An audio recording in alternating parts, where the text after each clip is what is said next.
काही जण आमच्यावर आरोप करतायत की इथं भ्रष्टाचार झालाय। मित्रांनो, काम करत असताना सगळ्या गोष्टी डीबीटी डायरेक्ट त्यांच्या अकाउंटमध्ये पैसे टाकतोय। कुठेही भ्रष्टाचार होता कामा नये ह्याबद्दलची काळजी घेतोय। पारदर्शकता कशी असते तो आणण्याचा आम्ही प्रयत्न करतोय।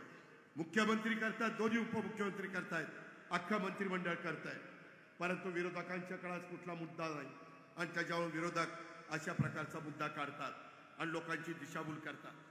पराभव झाला तर दिलदारपणे मान्य केला पाहिजे। मतांची चोरी केली, अरे कुणी चोरी केली? खोटं का बोलता? रेटून बोलायचं पण खोटं बोलायचं, अशा पद्धतीचं काम सध्या विरोधी पक्षाचं चाललेलं आहे। आपण त्याच्यामध्ये लक्ष देऊ नका। मी तुमच्याशी कधी खोटं बोलणार नाही।